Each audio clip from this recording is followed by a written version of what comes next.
សួស្តីបងប្អូនពុកម៉ែទាំងអស់គ្នាថ្ងៃនេះមកបង្ហាញបងប្អូនពីរបៀបឆាងាវអំពិលទុំបែបងាយៗគ្រឿងផ្សំរបស់យើងគឺយើងមានងាវហើយនិងស្លឹកម្រះព្រៅយើងធ្វើការដាក់ខ្ទះរបស់យើងលើចង្ក្រានរាងក្តៅបន្តិចទៅបងប្អូនហើយយើងក៏ធ្វើការដាក់ជាមួយនឹងប្រេងឆានៅលើខ្ទះរបស់យើងហើយយើងមានគ្រឿងផ្សំយើងមានខ្ទឹមសខ្ទឹមក្រហមហើយនិងម្ទេសយើងដាក់លើខ្ទះរបស់យើងហើយយើងរំលីងវាបងប្អូនរំលីងវាឲ្យរាងឡើងរៀងឈ្ងុយបន្តិចទៅបងប្អូនហើយយើង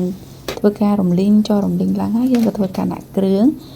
របស់យើងគឺមានរ៉ូឌីមានជាមួយនឹងប្រេងខ្យងយើងមានជាមួយនឹងទឹក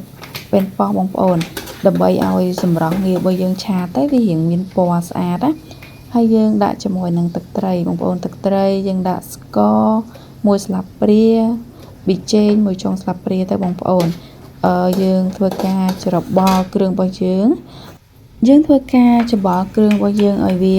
ចូលល្បាយស្មើគ្នាបងប្អូនហើយបន្ថែមជាមួយនឹងទឹកអំពិលដែលយើងបានលាយជាមួយនឹងទឹកឲ្យវាចេញជាតិជូរបងប្អូនដាក់ចូលជាមួយនឹងក្នុងគ្រឿងផ្សំរបស់យើងបងប្អូនហើយបន្តមកទៀតបងប្អូនយើងធ្វើការដាក់ងាវដែលយើងលាងស្អាតរួចរាល់ហើយបងប្អូនដាក់ឆាច្របល់ជាមួយនឹងគ្រឿងរបស់យើងពេលយើងដាក់ងាវចូលក្នុងខ្ទះហើយយើងធ្វើការកូរចុះកូរឡើងទៅបងប្អូនងាវបងប្អូនងាវវាងាយនឹងឆ្អិនណាយើងកូរបន្តិចទៅយើងក៏ដាក់ជាមួយនឹងម្រះព្រៅបងប្អូនដាក់ម្រះព្រៅទៅតាមបរិមាណដែលបងប្អូនចូលចិត្តតែយកល្អបងប្អូនកុំដាក់ស្លឹកម្រះព្រៅច្រើនពេកដាក់ច្រើនទៅវាកពុលណាបងប្អូន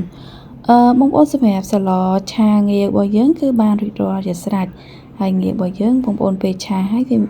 យើងលាយជាមួយនឹងស្លឹកម្រះព្រៅទៅបងប្អូនមើលសម្រស់ងាវរបស់យើង